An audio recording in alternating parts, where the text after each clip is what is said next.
धर्म थोड़ी अंतर करेगा, बताओ। अच्छा एक बात बताओ, हमारे देश में जैन है या नहीं है? जैन है या नहीं है हमारे देश में? तो धर्म तो अंतर नहीं पैदा करता। तो जितने भी हमारे देश में हिंदू हैं, तो क्या उनके मन में वही विचार हैं जैनों के लिए भी जो मुस्लिमों के लिए हैं? क्या बौद्धों के लिए भी वही विचार हैं? क्या हमारे देश में रह रहे ईसाई या सिखों के लिए भी वही विचार हैं उनके? या जो किसी धर्म को नहीं मानते उनके लिए भी वही विचार हैं क्या उनके? तो आप कहोगे, तो आप बड़ा थोड़ा ठंडे मस्तिष्क से सोचें, तो आप कहोगे नहीं, यानी कि धर्म तो कारण नहीं है। अगर धर्म इसका कारण होता तो इसका मतलब था कि फिर तो सभी धर्मों के लिए आपकी ऐसी मानसिकताएं होती।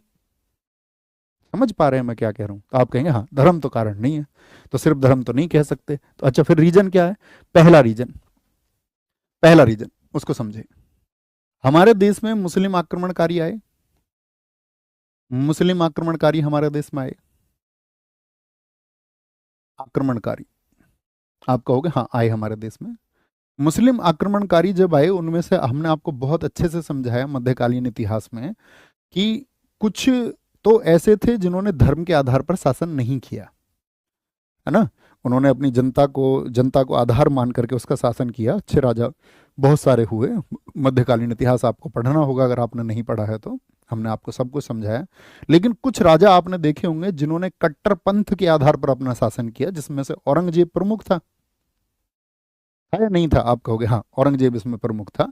अब उस तरह की दलीलें मत देना कि औरंगजेब ने तो किसी मंदिर को चंदा दे दिया था, और औरंगजेब के समय तो आपका हिंदू बहुत सारे सेनापति भी थे। तो वो बात अलग है, वो अपने प्रयोग के लिए और जिस टेरिटरी को मिलाते थे तो वहाँ के लोगों को, वहाँ की सेनाओं को वो इस्तेमाल करते थे, हर कोई करता था। तो औरंगजेब के समय पर क्या हुआ कि जब बहुत सारे मंदिर तोड़े गए, या अन्य राजा समझ लीजिए जिन्होंने भी मंदिरों को तोड़ा, तो उसकी वजह से क्या हुआ, हिंदुओं में इस्लाम के प्रति एक भय पैदा हुआ। भय कि भाई ये आक्रमणकारी तो हमारी आस्थाओं पर सवाल खड़े कर रहे हैं, और हमारी आस्था जो है उसके प्रति ये लोग क्या हैं, एकदम से एक कट्टर स्वभाव रखते हैं। तो पहला रीजन तो वो बना, ठीक है। पहला रीजन बनता है आपका मुस्लिम आक्रमणकारी, जो हिंदू मुस्लिम गैप का एक कारण बने, ठीक है। क्योंकि इन सब ने मुस्लिम मुस्लिम आक्रमणकारी थे, जैसे मैं कह दूं औरंगजेब है, तो औरंगजेब के शासन का आधार क्या रहा था? औरंगजेब के शासन का आधार रहा था धर्म। उसने प्रशासनिक आधार पर या जरूरत के आधार पर, या देश में उस समय लोगों को किस तरह की आवश्यकताओं की जरूरत है उसके आधार पर शासन नहीं किया। उसका शासन सिर्फ और सिर्फ धर्म के आधार पर था। दूसरी चीज क्या बोलेंगे मुस्लिम आक्रमणकारियों के बाद में? दूसरी चीज क्या बोल सकते हैं हम? हमारे देश में जितनी भी धर्म के नाम पर राजनीति हुई, हमारे देश में धर्म के नाम पर जो भी पॉलिटिक्स हुई, जिस किसी भी पार्टी ने की, किसी पार्टी ने इसमें कसर नहीं छोड़ी है। धर्म के नाम पर जो राजनीति हमारे देश में हुई है, जैसे मान के चलो अंग्रेजों ने भी की, फूट डालो और राज करो, डिवाइड एंड रूल, इनको अलग अलग बांट दो। अंग्रेजों ने बहुत सारे धड़ विकसित किए ना हमारे देश में। एक तो हिंदू मुसलमान के बीच पैदा किया, एक आपका हमारे देश में ब्राह्मण और दलित के बीच में एक जो खाई है वो पैदा की, ठीक है। उन सबको भी हम समझेंगे धीरे धीरे। तो धर्म के नाम पर जो राजनीति है ये भी एक खाई का कारण बनी। तीसरी चीज क्या है? शिक्षा की कमी, शिक्षा की कमी, लैक ऑफ एजुकेशन। दोस्त याद रख लेना, जहां कहीं पर भी शिक्षा की कमी होगी वहां पर कट्टरपंथ आसानी से पनप जाएगा, आसानी से। और कट्टरपंथ जहां पनपेगा उसका कारण आप देखोगे, एक आपका, अगर बोले शिक्षा की कमी बोल दें, या हम बोल दें कि गलत इतिहास की इंटरप्रेट कर दें हम, यानी कि गलत इतिहास पुट कर दें आपके सामने। जैसे कि आप देखते होगे आपका मीडिया है, मीडिया या सोशल मीडिया, इसका काम क्या है? बहुत जगह अफवाह फैलती है नहीं फैलाती? मीडिया या सोशल मीडिया, मीडिया या सोशल मीडिया बहुत जगह गलत अफवाह फैलाने के लिए काम करती है या नहीं करती? बताओ जरा। आप कहोगे ये तो सूचना के लिए इनका काम था कि भाई सूचना दें, लेकिन अब तो तुम देखते होगे न्यूज चैनल की डिबेट्स होती हैं, है ना। कोई पार्टी किसी पक्ष में है, कोई पार्टी किसी पक्ष में है।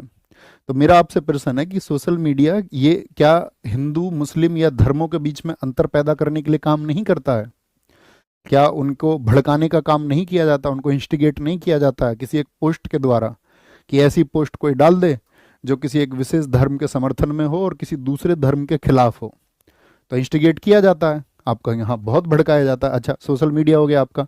पांचवा बिंदु हम बोले कि एक विचार ये है, एक की संस्कृति दूसरे के लिए खतरा है। एक की संस्कृति दूसरे के लिए खतरा, दूसरे के लिए खतरा, एक की संस्कृति दूसरे के लिए खतरा है। ये विचार भी सबके मन में है कि किसी एक का कल्चर जो है वो दूसरे को नुकसान पहुंचाएगा। जैसे मान के चलो जो लोग प्रार्थना करते होंगे मंदिर जा करके, तो उनके विचार में तो वही लगता है ना कि जो हमको मिला है ना, तो वही सही है। अच्छा, कोई व्यक्ति अगर जो मस्जिद जा रहा है तो उसको लेकर के क्या उसकी भावनाएं अच्छी होंगी? सभी लोगों की बात नहीं कर रहा हूं मैं, है ना। तो वो आप क्या बोलेंगे, नहीं ये एक अलग संस्कृति है। बहुत सारे लोग उसका सम्मान भी करते हैं और बहुत सारे लोग क्या करते हैं, उसको अपोज करते हुए भी आपको दिखाई देंगे, विरोध करते हुए भी दिखाई देंगे। तो आप कहेंगे ये तो हुए रीजंस, कारण। हिंदू मुस्लिम मुख्य कारण है ये।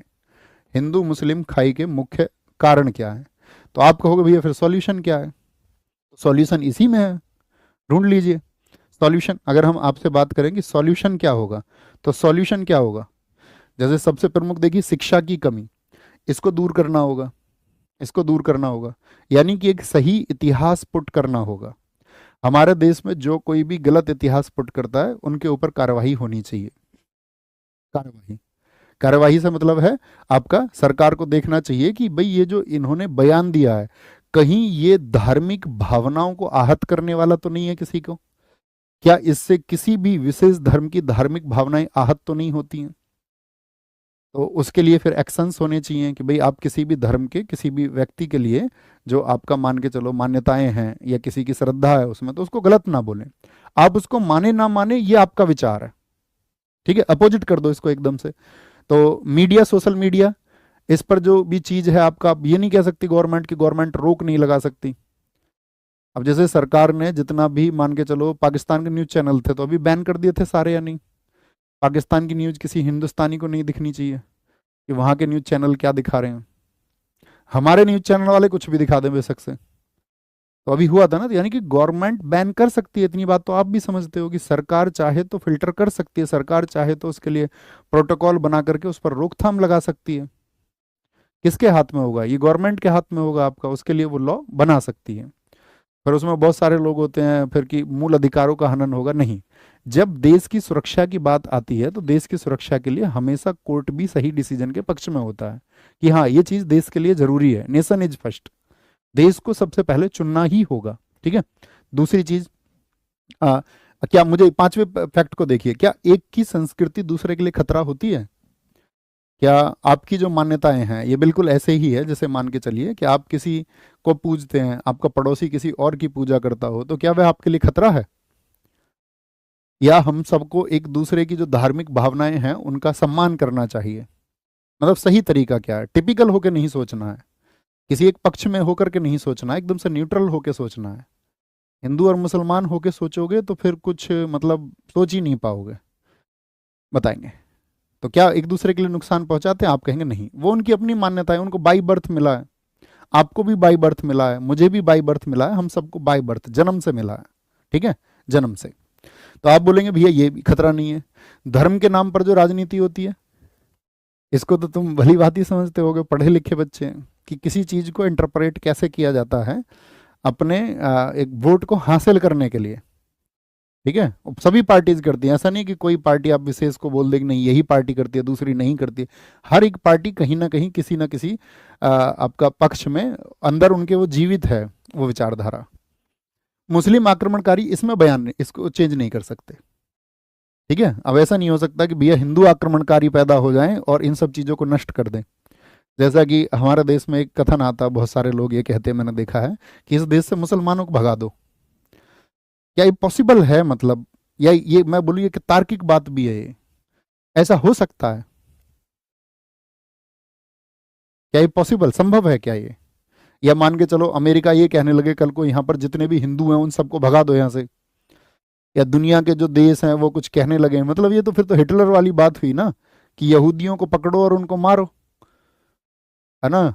और फिर यहूदी कहीं एक जगह पे जाके इकट्ठा हो जाएं और फिर एक नया इजराइल बन जाए और फिर युद्ध निरंतर चलते रहें, तो वो एक सॉल्यूशन है क्या? तो आप कहेंगे नहीं, बिल्कुल सॉल्यूशन नहीं है, ठीक है। तो समझ पा रहे हैं आप, तो हिंदू मुस्लिम जो खाई पैदा हुई उसके पीछे एक कारण थे, और इसका सॉल्यूशन होगा सिर्फ और सिर्फ समावेशी सोच। सबसे बड़ा सॉल्यूशन जो मेरे पास है वो है समावेशी सोच, इंक्लूसिव थिंकिंग। इंक्लूसिव थिंकिंग, और इंक्लूसिव थिंकिंग का क्या मतलब होता है? इंक्लूसिव थिंकिंग, भाई हम एक दूसरे की भावनाओं का सम्मान करें, और हम धर्म के बजाय, भाई हम सबकी धार्मिक मान्यताएं हैं उन सबको हम स्वीकार करें, कि जो व्यक्ति जिस धर्म का है उसकी जो मान्यताएं हैं उनको हमको स्वीकार करना चाहिए, सम्मान करना चाहिए। और इस धर्म की राजनीति के बजाय हमको विकास और समानता की राजनीति करनी चाहिए। यानी हमको देखना चाहिए कि जो लोग पिछड़े हैं वो अगड़े कैसे होंगे, उनका विकास किस तरह से होगा। हमारे देश में समानता की राजनीति, यानी कि महिलाओं, आप देखिए महिलाओं को कितना लंबा समय लगा है कि पति के बाद में खाना खाना है, पति से पहले खाना नहीं खा सकती। एक युग लगा है इसको तय करने में, एक पूरा युग। यहां वो साथ बैठ के खाना खा पा रही हैं, नहीं तो भूल जाओ। तो मतलब समानता ही नहीं थी, अभी भी नहीं है बहुत जगह। तो जिन मूल बिंदुओं पर बात होनी चाहिए, जिस समानता के लिए बात होनी चाहिए, जिसके लिए सरदार भगत सिंह जी कहते थे कि जो राष्ट्रवाद है ये सिर्फ और सिर्फ ये नहीं है कि आप एक राजनीति के लिए उसको जन्म दे रहे हैं। राष्ट्रवाद का मतलब सबसे प्रमुख बात वहां पर समानता की और शोषण से मुक्ति की है, कि आप उस देश में जो शोषण है उससे उसको मुक्त कर सकते हैं या नहीं, आप वहां पर समानता ला सकते हो या नहीं, आप सभी वर्गों को बराबर समझेंगे या नहीं। यही इंक्लूसिव थिंकिंग है। जैसे मान के चलिए आप एक टीचर हैं, आप एक अध्यापक हैं, आप खुद को इमेजिन करिए आप एक टीचर हैं, आपकी कक्षा में बहुत सारे बच्चे हैं, बहुत सारे बच्चे। अब उन बच्चों में से क्या है कि सभी जाति के बच्चे भी हैं उसमें कक्षा में, सभी धर्म के बच्चे भी बैठे हुए हैं, शारीरिक रूप से कमजोर बच्चे भी, दिव्यांग बच्चे भी बैठे हुए हैं, शारीरिक रूप से पुष्ट बच्चे भी बैठे हुए हैं, और काले बच्चे भी बैठे हुए हैं, गोरे बच्चे भी बैठे हुए हैं। ठीक है, उसमें बच्चों में पुरुष भी हैं, महिलाएं भी हैं, सभी तरह के बच्चे हैं। तो आप किसका ध्यान दोगे, एक बताओ मुझे। क्या आप किसी एक विशेष जाति के बच्चे का ध्यान रखोगे, या आपको एक किसी विशेष धर्म के बच्चे का ध्यान रखना चाहिए, विशेष रंग का, विशेष लिंग का ध्यान आपको रखना चाहिए? क्या करेंगे आप? या अमीर बच्चा, गरीब बच्चा?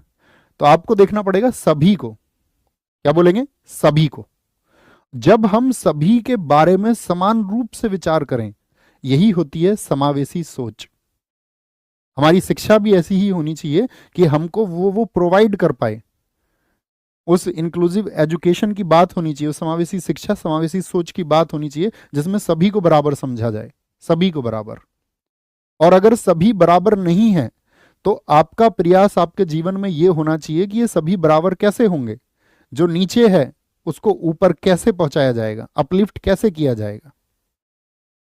जो समाज में किसी भी वजह से नीचे है, या मान के चलो वो अपने लिंग की वजह से नीचे है, उसको वो दर्जा नहीं प्राप्त है समानता का, तो आप उसको अपलिफ्ट करें।